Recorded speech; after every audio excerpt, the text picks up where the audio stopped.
Hey, everybody, and welcome to another episode of Understanding CBD. I'm your host today, Stephen Wallman from Wallman's Apothecary. We have a fantastic conversation today. The title of this talk is Beyond Cannabinoids and Terpenes, a scientific journey into lesser known cannabis compounds. And we're really going to cover a lot of cannabis compounds. I think there's going to be a lot more than you think. This talk is really targeted for people that don't understand cannabis as medicine. Most people, in my experience, think when we bring up cannabis as medicine, they think there's like a wink wink associated with it. And we really want to bring awareness to the fact that cannabis is medicine. It's so many compounds. I guess they consider it a polypharmacy almost in one plant. But we're going to get into that today. And we're going to talk with Jason Wilson. He's the founder of National Learning Enterprises, author of the book Curious About Cannabis, a scientific introduction to a controversial plant. I have my copy right here. This is the second edition, and I know there's a third edition that just recently has been released. Jason's an interdisciplinary scientist, so he's really gets into the details. He's an educator, he's a creator, inspiring lifelong learning and curiosity about the natural world. Without any further ado, I'd like to bring in Jason Wilson. Hey, everybody. Hey, thanks so much for bringing me on. I'm excited to be here today. That's awesome, man. I don't know if you're as excited as I am, but I'm glad to hear that you are. But no, I'm just kidding. I know this is a topic you're really passionate about, as me, and have done so many years and years of research. It really shows in the quality of the book and the conversations. You do a podcast, and actually, which was cool. Recently, I took a look at your virtual, I don't know if you want to call it a virtual trade show. Is Oh it? yeah, the virtual campus that I've been building kind of out there in the metaverse. Yeah. So, Yeah. well, we didn't talk about this yet, but give me a little idea what your goal is with the virtual campus there. So it's kind of a long-term project. There's in a lot of the projects that I work on, educational projects that I work on, I'm doing a lot of exploration into how to integrate different types of technology, whether it's virtual reality, augmented reality, blockchain, AI, all of these things, trying to figure out ways to leverage those to enhance education, give people more interesting experiences to interact with whatever the content is that we're trying to teach about. And so the virtual campus right now, it's really just a kind of playground that I'm working on building, and I use in some of my classes and other things that I do on the side. And I'm building these virtual exhibits. So, for instance, assuming your computer is good enough to run some of this, because it's very heavy right now until the technology gets better. But if you go in, for instance, one exhibit you can do is you can walk into cannabis smoke and see the molecules that are inside of the smoke and kind of float through the smoke and see molecules for THC, CBD, a lot of terpenes, a lot of other chemicals we're going to talk about today, and other things like that. It's really just supposed to be a virtual platform that I use to teach, but I'm also going to be teaching other educators how to use in their classes and that sort of thing, just to give people something kind of a little more in lines with like a video game to dive into content and explore rather than just reading websites and kind of that sort of thing. And I'm integrating some kind of like scavenger hunt elements. So you get these challenges to find information about certain topics or conduct some research of some sort. And then as you do, you unlock these digital collectibles that then relate to a lot of things in the Curious About Cannabis ecosystem. Discounts to join the masterclass, for instance, all sorts of different things like that. So it's a project that's in the very early stages, and it's evolving a lot just because the technology itself is evolving a lot. So it's something that will probably officially go live late next year, I imagine. But it's there for people to poke around and kind of see what I'm doing now if they want to. That's incredible. Maybe we can do another talk about that specifically because it's something I'm really interested in. I started playing with spatial Yeah. as a virtual environment before, and I was doing a lot with it last year, but put it on pause because it was so difficult to get people in the meetings. Yeah, And I yeah. wanted to use it as an educational tool, and most of the education I was doing was how to get into the meeting. Yeah, we should talk about it again sometime because that is one of the big hurdles. How do you get the engagement? And it's very different depending on who you're teaching and the age groups you're teaching. Obviously, younger people, they like jump into it really easy, no problem, without any guidance really. But once, for anyone over the age of like 25 or so, it starts to get really tricky to do things in the metaverse and that Yeah. sort of thing. Well, yeah, and leveraging technology to educate people is another way to get attention.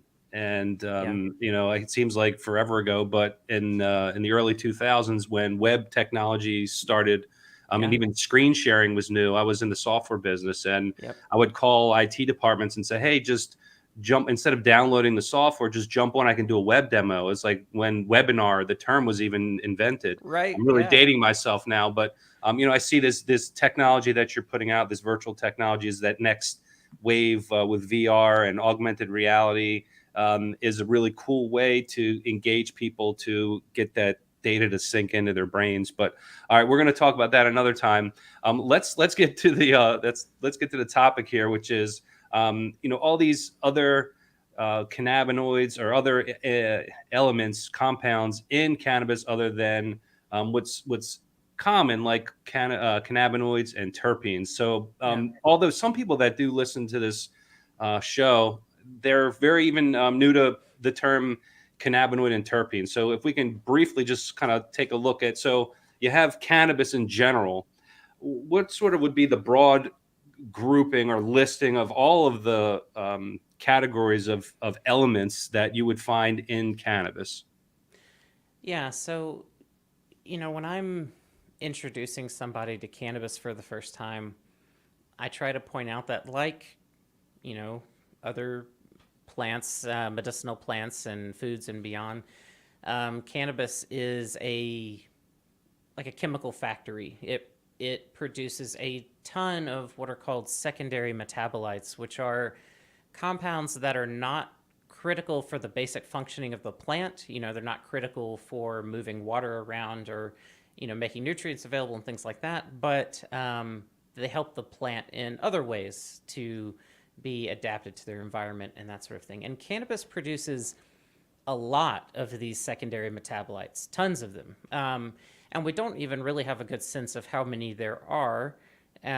We know that there are hundreds and probably thousands just when you look at natural products research beyond cannabis and you see plants like wheat, plants that have been heavily researched, like, really high target agricultural crops. We see thousands, of interesting chemicals in this. So there's no reason to think that there aren't thousands of compounds in cannabis that are interesting. But so far we've, classified a little over 500 of those or so, 600 or so that are pretty well recognized to be present in cannabis, at least in different parts of the plant. And that's another point to make, right? So the cannabis plant, it doesn't just sort of produce all of these chemicals everywhere. The roots produce interesting chemistry. The flower, as most people are aware, produces interesting chemistry because that's where a lot of these resins that contain THC and CBD are produced. But there's all sorts of interesting chemistry all over the plant. And in terms of thinking about kind of the big sort of buckets of chemicals that are present in cannabis, you mentioned cannabinoids, which are things like THC, CBD, and some people don't realize that the cannabis plant doesn't even actually produce THC or CBD. It produces THCA and CBDA, these acidic forms of these molecules that under heat will change to THC, CBD, and other commonly known cannabinoids like that. So you have these cannabinoids, all of these things that are like THC and CBD in their structure. And most of these, as far as we know, they all tend to have effects on the body in different ways, very different effects on the body depending on just how the molecule is structured, the basic geometry of the molecule. But then beyond cannabinoids, there are things like terpenoids. These are they've gotten really, really popular because they're associated most commonly with the aroma of cannabis. However, there are other chemicals responsible for the smells of cannabis too, not just terpenes, but terpenoids have gotten really popular as people start to try to understand why cannabis smells in all the different ways that it does.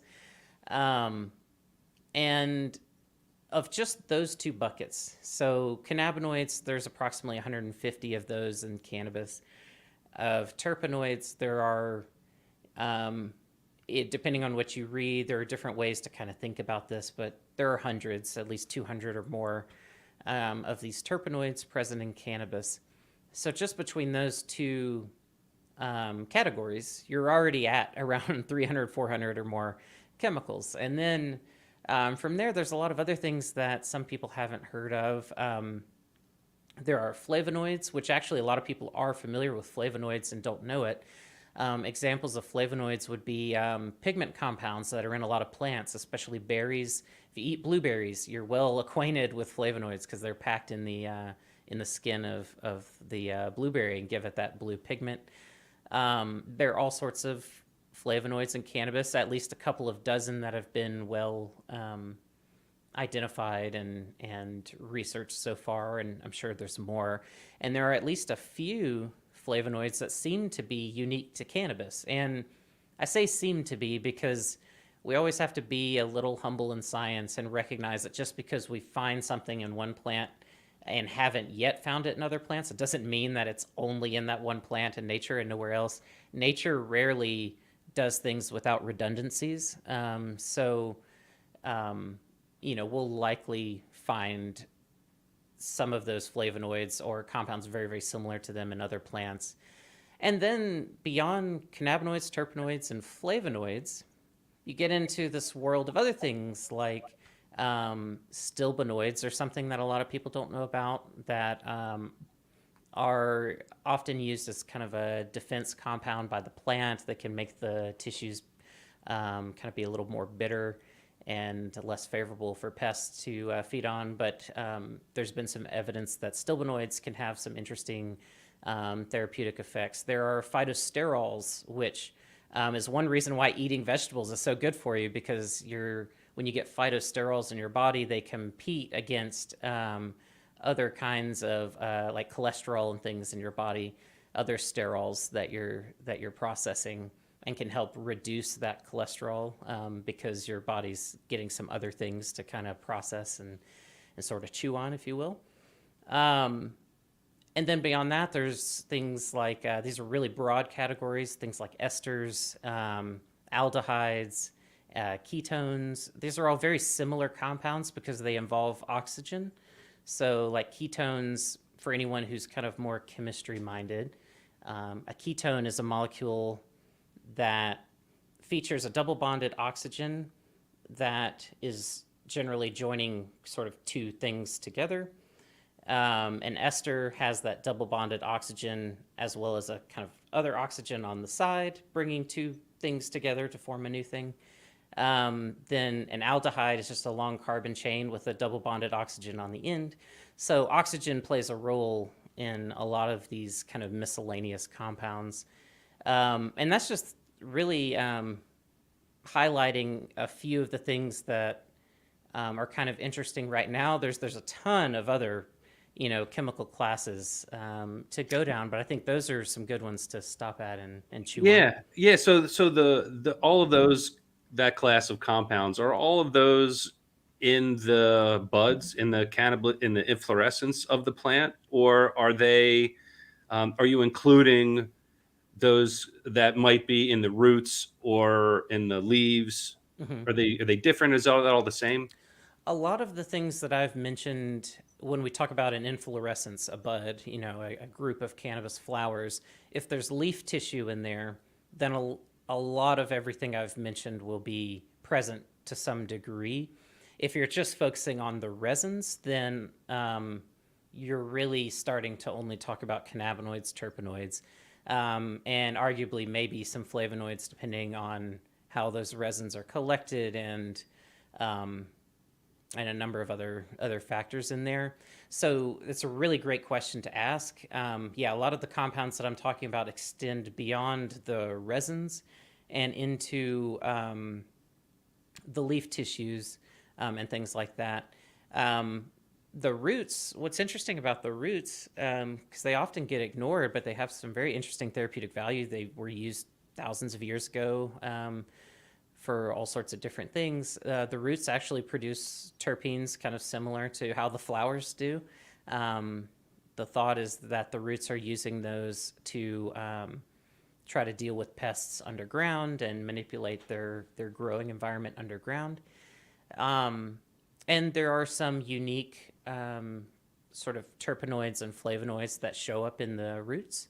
But zooming out, just thinking about these classes of compounds, if you're consuming whole plant and not just the resins, then you should be getting exposure to at least a little bit of everything I mentioned. Okay. Well, that's another part of this, which is cannabis as medicine. And I probably mentioned that most people think cannabis is just getting high, or if it's like cannabis is Yeah. medicine, wink, wink. Um, the history of the use of cannabis before all the scientists came to the table, and at least as far as we know, they didn't have the technology we have to identify these Right. molecules. And I'm glad you mentioned the CBD and THCA actually aren't, or THC aren't grown in the plant. They're actually a result of heat. So when you think of consuming a plant, and historically for medicine, you either are going to eat it raw, like I always like to convert like an onion, or refer to an onion, because an onion, if you bite it as it's raw, it's got a little bite to it. It's a little Yeah. spicy. You cook it, it kind of browns up and sweetens up. Um, it's medicinally speaking, most of the time people are thinking the only, cannabis gets you high, but really the THCA, once you cook it, it gets you high. Yeah. Anything to mention about raw cannabinoids before we even think about smoking it, Yeah. as far as medicine goes?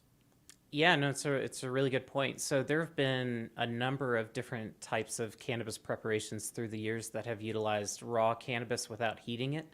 Um, there have been reports, I can't remember how far back they go, but certainly hundreds, if not thousands of years of juicing cannabis and getting the sort of raw juice of cannabis, often mixing that with you know, back in the day, they would have been mixing it with like wine or something that has alcohol in it.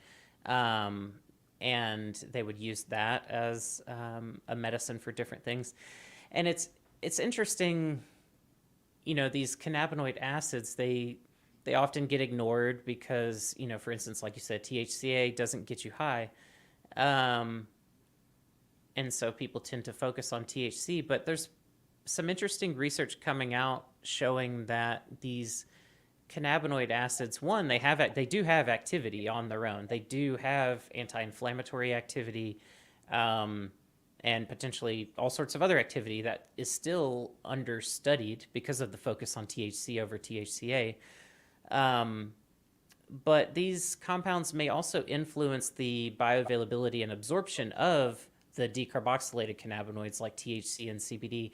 So there's sort of multiple roles that these acidic cannabinoids could have, one in sort of their own therapeutic contributions, but also in the ways that they can influence how the body interacts with their decarboxylated counterparts, which I think is really interesting. And I would like to see a lot more, particularly edible manufacturers, experimenting with cannabinoid acids, because I think it's a great therapeutic resource for one thing, and it provides a lot of formulation options to make more interesting products, more interesting, chemical profiles for clinicians to use to try to understand how best to use cannabis as a medicine.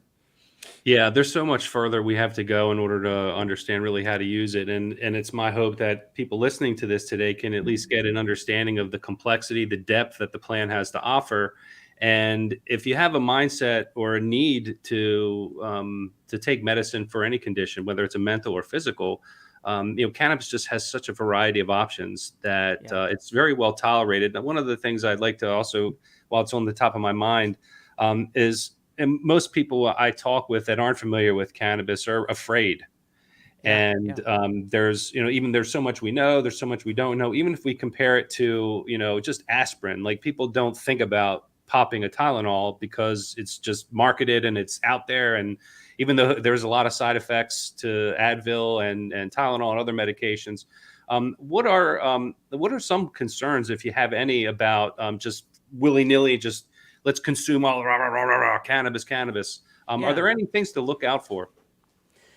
Yeah, I think there's a few that are, worth really spending attention on. Like you mentioned, cannabis is well tolerated in general, but there are a few things to think about. One are drug interactions. Cannabis and its constituents do, in different ways, interact with other medications, other drugs. So you do need to pay attention to that. Now, that's not so much of an issue if you've used cannabis one time just acutely, but if you're using cannabis regularly, this becomes a pretty significant issue. And the reason is, and CBD's become more popular for this, but it actually applies to all cannabinoids to one degree or another. Cannabinoids interact with liver enzymes and other parts of the body that generally will slow down the body's ability to metabolize very common drugs. And what this will end up doing, sort of long term, if you're consuming enough, and you do have to be a pretty regular consumer of pretty sizable doses before this becomes a very serious concern. But it has shown up in case studies that your body's liver enzymes will become suppressed, and whatever medication you're taking, if it relies on that liver enzyme complex to break it down, then what's going to happen is that drug's going to just recycle through your body for longer. And if that happens to a certain degree that overlaps with when you take your next dose, then you start to elevate the amount of medication that's in your blood. There's one case study that came out a couple of years ago about a drug interaction with a medication called meloxicam, and there's a lot of controversy around this case study, so it's worth noting that. But there was this woman who was taking meloxicam, which is a very serious medication with very serious side effects if it's not managed well, and she was also taking CBD. The case study notes say that the woman switched to a liposomal CBD product, which is an emulsified product that theoretically has a higher level of bioavailability and absorption, although there's a lot of debate about that in the industry because a lot of people are throwing these claims around and we don't know what they mean. But this lady switched to a different formulation of a CBD product. She took it for about a week or so, and then all of a sudden she started exhibiting side effects from the meloxicam. And they couldn't figure out why she was having this hyperinflammatory reaction from meloxicam. And they never could figure it out. And the assumption is that changing to that CBD product just pushed things over the edge, that maybe the meloxicam rose in her bloodstream just enough to trigger a hyperinflammatory reaction. And there's other reports of interactions with like warfarin, which is a blood thinning drug, things like that. So it's worth paying attention to drug interactions, even though they're not super common. And it, like I said, it usually requires high doses and frequent use, but it is something to be aware of. The other thing that is controversial, but I've now witnessed it so many times that I speak about it quite a bit, which is cannabinoid hyperemesis syndrome. For people that use, it seems to be particularly THC or CB1 receptor agonists, for those of you that are more technical in your approach to cannabis. If you're bombarding your body with THC constantly, and if you happen to have some certain genetic predispositions, which are still being researched and understood, it's possible you could develop a hypersensitivity to THC, leading to chronic nausea, vomiting, and just being very uncomfortable. And there's been a lot of talk about, well, that's related to pesticide use and this, that, or the other. And if you go online and look up cannabinoid hyperemesis syndrome, you will see a ton of debates and lively arguments about it. But I can say from my experience, I've taught a lot of students by now. I started teaching about cannabis in 2013, and I've taught hundreds of students. And every single class that I've taught just about has had at least one student in it with a CHS story. And they never want to share it because they feel like they'll be attacked if they do. And they always come to me in private later and share their story with me. And then I also had one of my best friends recently developed it. And I'm very, very well acquainted with, the cannabis he uses and the quality of it, whether it's clean, all of these other variables that people like to point to. And they're just not there. So I take CHS pretty seriously. It's relatively uncommon in the greater population, but it's common enough. It's affecting enough people that I see it in just about every class that I teach. And I know that a lot of people are wrestling with it and are scared to talk about it because of just a lot of people don't think it's a real thing. Yeah, no, it's something that I've heard about recently. I guess recent as of 2018 or 2019 was the first time I heard about it, because up until then I'd been a cannabis user for a long time, and I never thought of anything as any negative side effect compared to side effects that I've had from other things. Yeah. I wanted to talk about the drug interactions, because a lot of pharmacists we work with recommend taking the CBD or cannabis not at the same time that you take a prescription drug. They also mention on the label, it says don't take with grapefruit.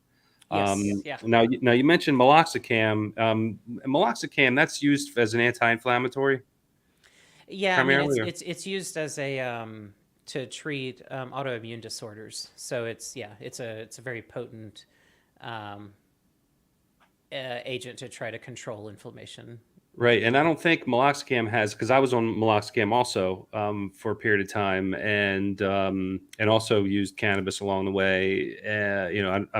Part of the reason why I looked for cannabis as a solution was because I was having side effects from meloxicam, but it didn't say the grapefruit. But back to this grapefruit mentioning on the label, that's a good sign that there may be an interaction between cannabinoids or CBD and its process in the liver. Can you give us any insight into that? Why grapefruit?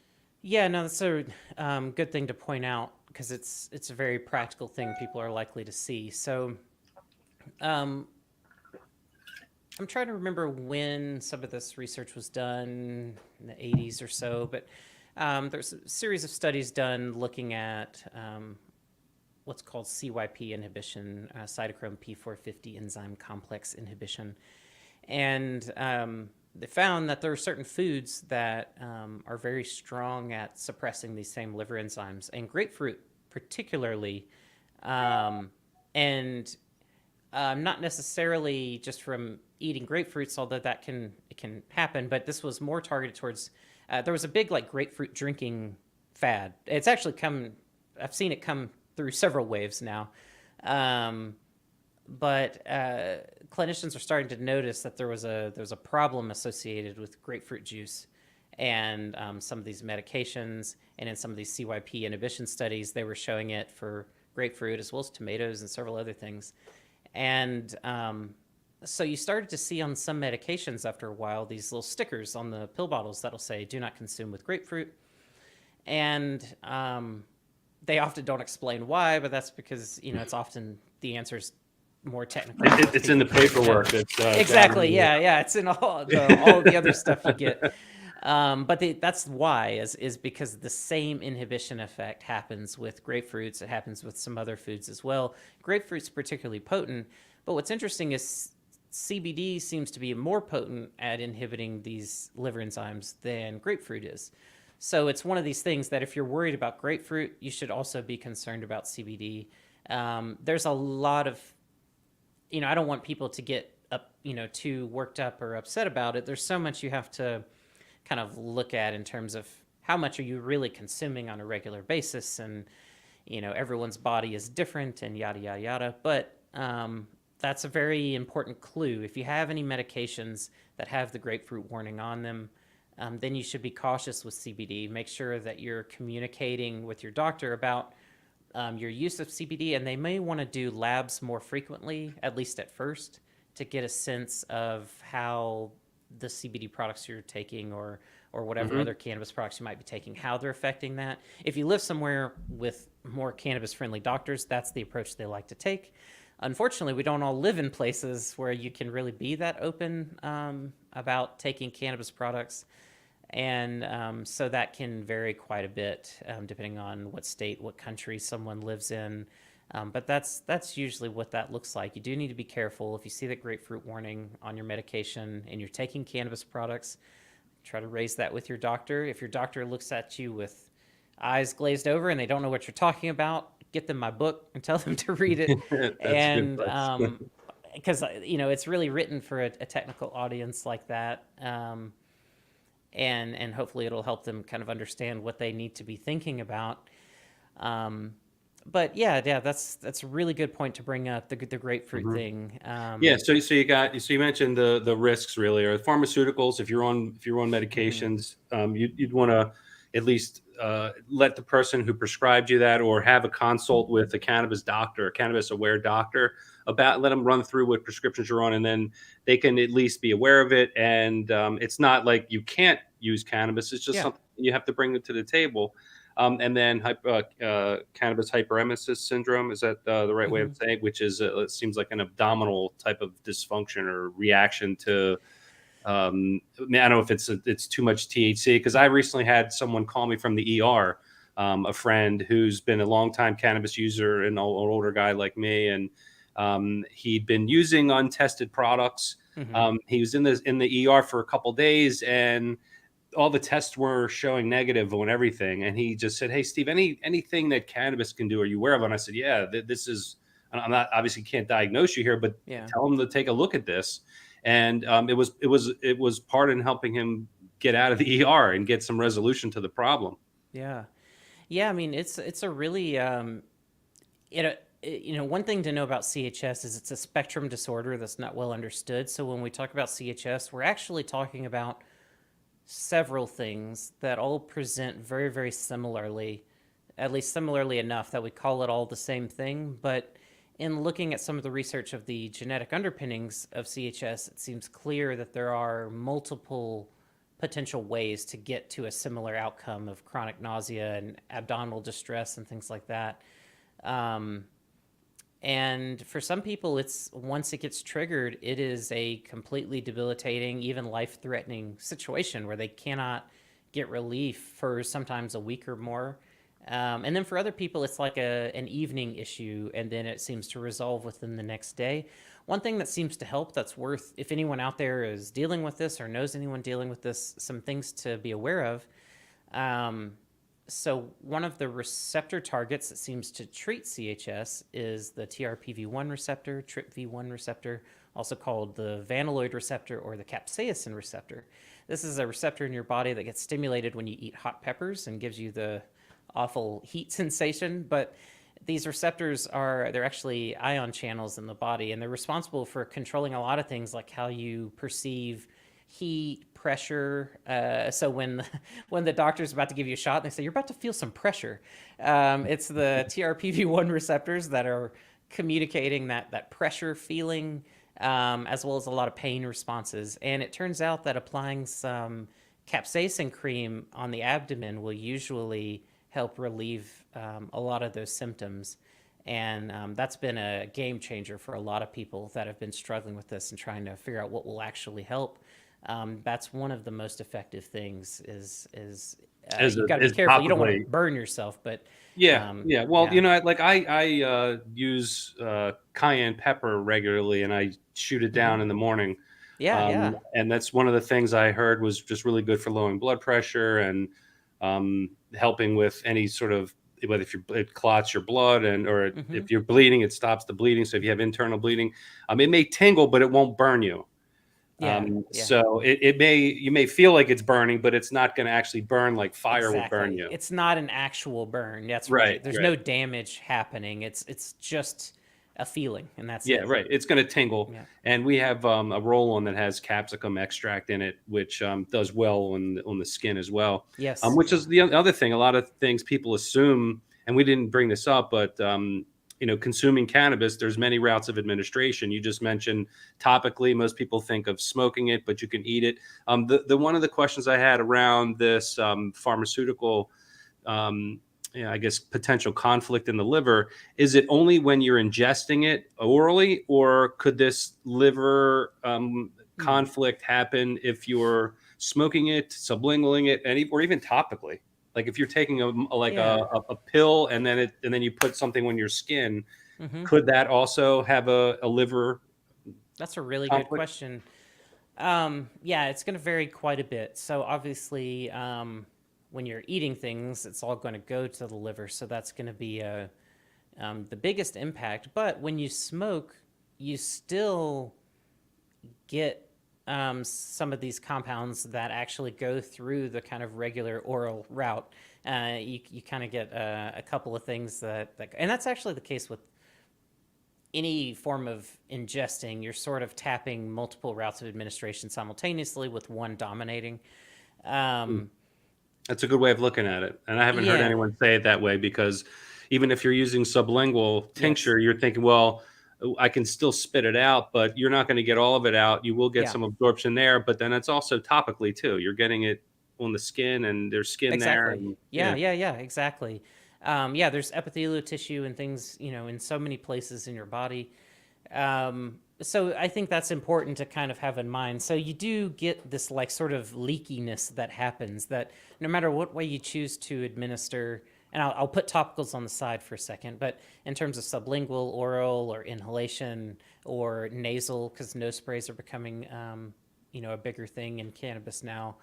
mm, All of these routes of administration will send some of that stuff to your liver and cause some amount of suppression. And over time, these things do build in the body. So if you're a chronic user, over long periods of time, you might see some of these effects, but not as potently as if you're eating it got frequently. it. Yeah, that makes Um, sense. yeah, That definitely makes sense. So and, it's just something to be aware of. It sounds like. yeah, exactly. And then with topicals are this really interesting um, field of products because they can vary so much in terms of how deeply they penetrate. So you have some topicals that really just sit on the top of the skin and don't really go any deeper into the epidermis or dermis, in these deeper tissues where you start to get, in the dermis is where you really find blood vessels. So if you're able to push some of these plant compounds through the epidermis and reach that lower layer, you may actually get some compounds into the blood, which will then get distributed to the liver and everywhere else. So there is the possibility of getting things deeper into the body through topicals without expecting it or planning for it. And these dynamics, one, are variable between people and they change over time. So our skin tends to get thinner as we age. Um, and then some people have thinner skin than others. And so topicals are just this really fascinating realm where you really, it's nice because in general, you're not going to, really get high from a topical. Most people won't. And so it's easy to kind of start using it and get a sense of how it affects you, and that sort of thing. But I have had some students, particularly some older students that are, 60 years of age or plus, that they're thin as a little Skinner, and they do get high from topicals if it has THC in it, and they don't have, things are able to pass into that dermis pretty quickly. So it's another thing. There's so many of these things you have Yeah. to like really monitor and think critically about. But I love topicals. I love that you're using capsicum in a topical. I have a salve that I make for myself and a few other people around here, and I use capsicum in it as well. Topicals are a very underappreciated product category, I think, in the cannabis space in particular. Yeah, it's the industry. I like to separate the cannabis industry from the cannabis plant, because again, Yeah. even though there was industry thousands of years ago, and there were snake oil salesmen then, and there was people talking trash Yeah. about the other person's cannabis, and theirs is the best. I believe that existed throughout time. Yes. Yeah. And Yeah. as far as like consuming cannabis, and now we know, if we're purchasing cannabis, we're able to go to a dispensary. There aren't many seeds in the buds that you buy, and it's the Right. the feminized, or the plants that just don't have seeds in it. But when you think about hemp growing wild and people are consuming it, or just people have cultivated it, most of the time there is a little bit of seed in there, and Yeah, there's benefits to the seeds too. Like absolutely. when I've read stories of them going to the local apothecary or shaman, and they say you need to eat about an ounce of cannabis a day, just ingest it, and in that would be seeds. What sort of compounds and benefits are there in the seeds, and are cannabinoids and terpenes in there too? So you're not going to find cannabinoids or terpenes in the seeds, but you'll what you will find are a ton, relatively, of polyunsaturated fatty acids like omega-3, omega-6 fatty acids, a variety of just pretty much all of the essential fatty acids you'll find in cannabis seeds. So they're extremely nutritious, and are a big part of the history of human civilization because and I'm not a huge history person. I am very analytical in the science and everything, but I have some friends that are very, very, as nerdy as I am about chemistry and pharmacology and all of that. They are extra nerdy about the history, and they've taught me that as you follow the movement of people across the globe, you can also follow a lot of times cannabis seeds. Not necessarily cannabis cultivation for resin content, or things like that, but just particularly for seed content. So humans have recognized the nutritional value of cannabis seeds, probably long before they recognized the other benefits to cannabis.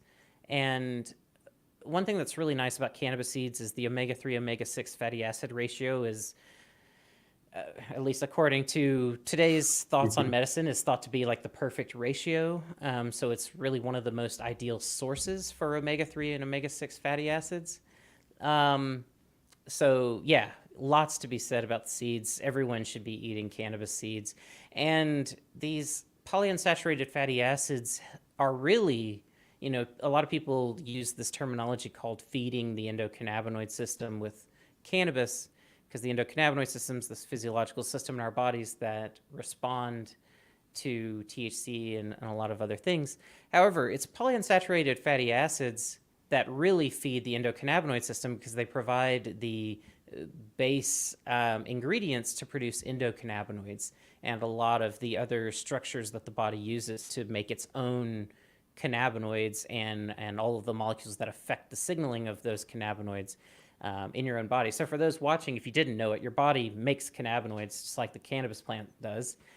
They look different molecularly, but they do have quite a few similarities. And it's these polyunsaturated fatty acids that really support that tone.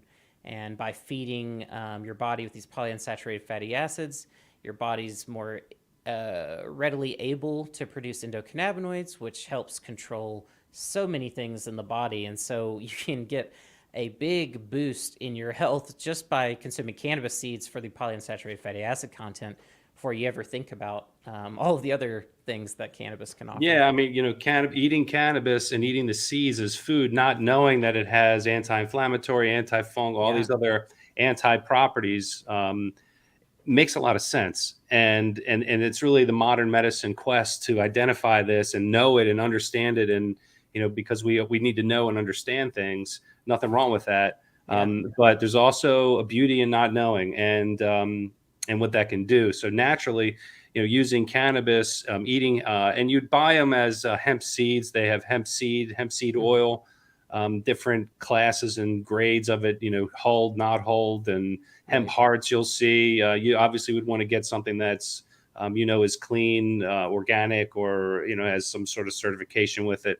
So that it doesn't have anything else that's harmful as well.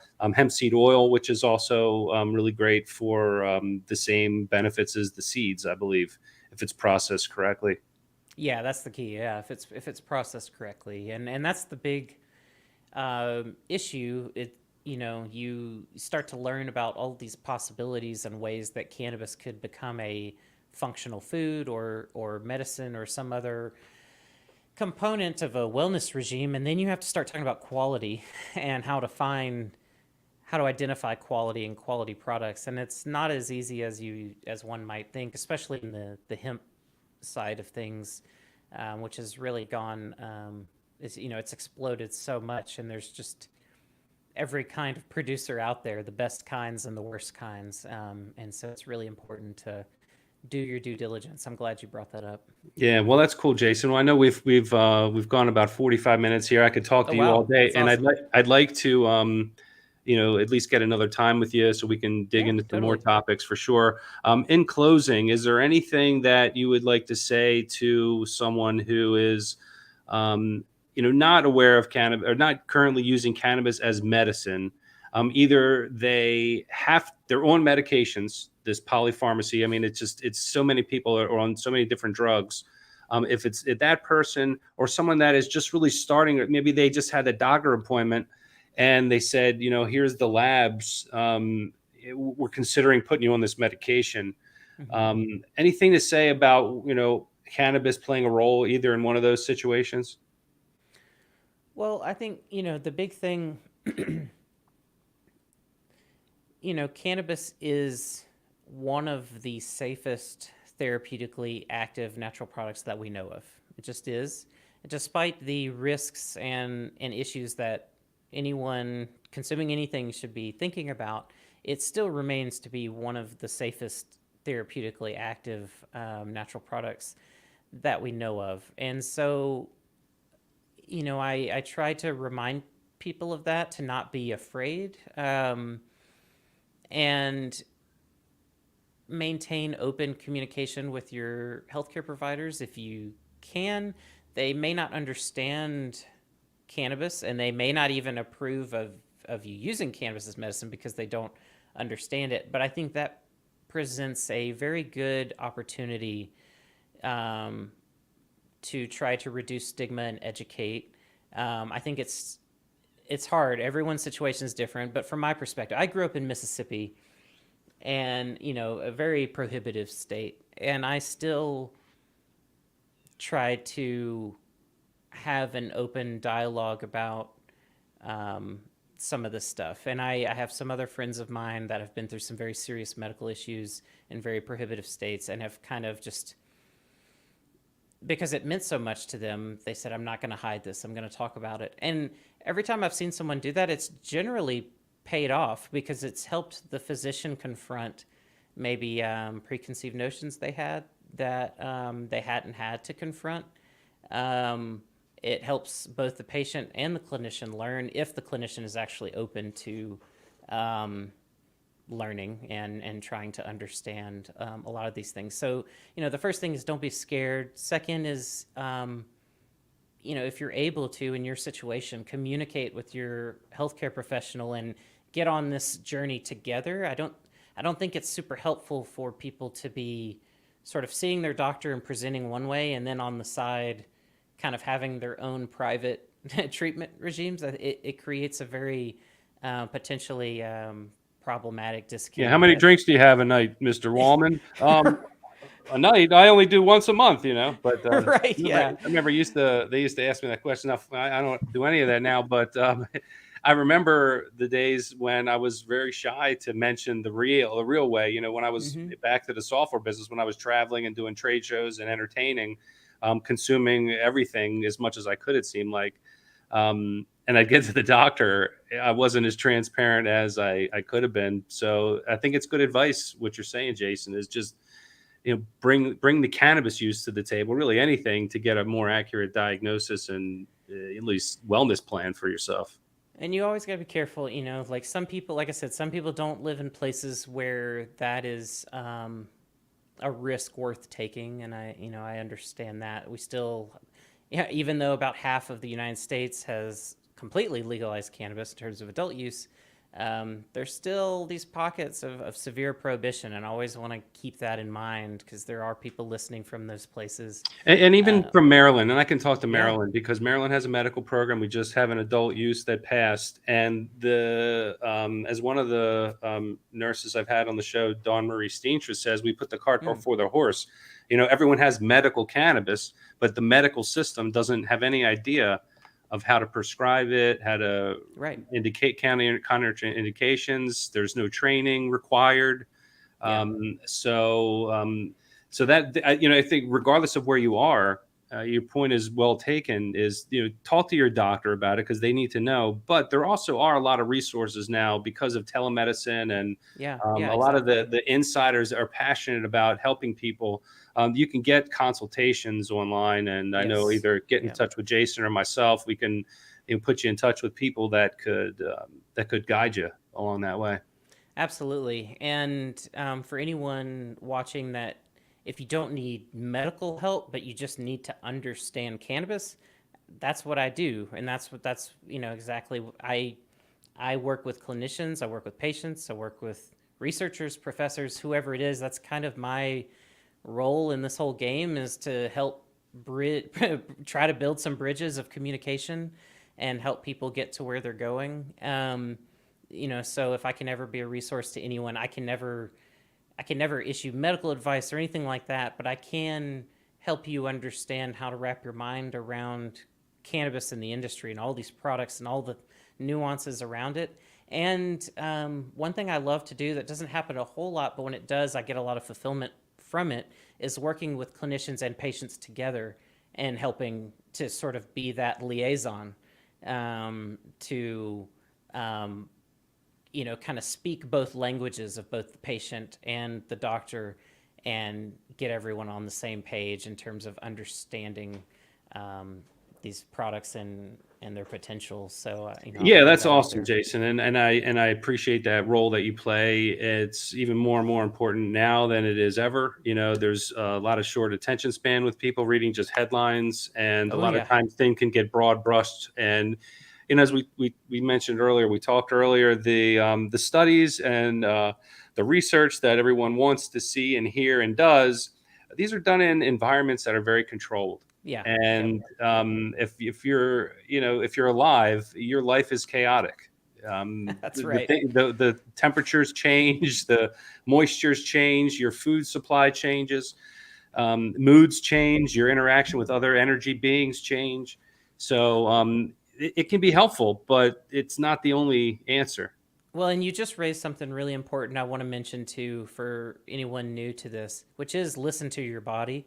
Because when you start diving into cannabis stuff, you read all these things on forums and maybe even talk to a bud tender or whatever. You have all these expectations of what products are supposed to do and what's best for this and that or the other. But at the end of the day, it's so personalized. Get in touch with your body, pay close attention to how you react to things, pay close attention to how products smell, taste, all of these different variables that could come into play. And you'll get to where you're going a lot faster that way if you start to trust yourself rather than all of the sort of noisy hype that you'll hear on the sidelines that may not even apply to your situation at all. Yeah, that's great advice. Great advice. Yeah, the source of information is also important to dig into. There's a lot of players wanting to get a piece in the cannabis industry, Yes. and yeah, I'm not throwing any shade their way because they're helping move this forward, and it's up Yeah. to the Yeah. consumer. Caveat emptor, is it? Buyer beware. Is that the word? It's like you Yeah. really have to be your own advocate, Yes. and Right you now. give sound advice, man. I think I really appreciate you joining us today, Jason. Yeah. And Thanks so much. for anyone else that has any questions, we'll be monitoring comments. Reach out, and we're happy to give you more information. Hopefully, you can join us again for this episode of Understanding CBD. That's a wrap. Thank you so much, Jason, for joining us, and we'll Sounds be good. talking with you all soon. Thanks so much for having me. I appreciate it.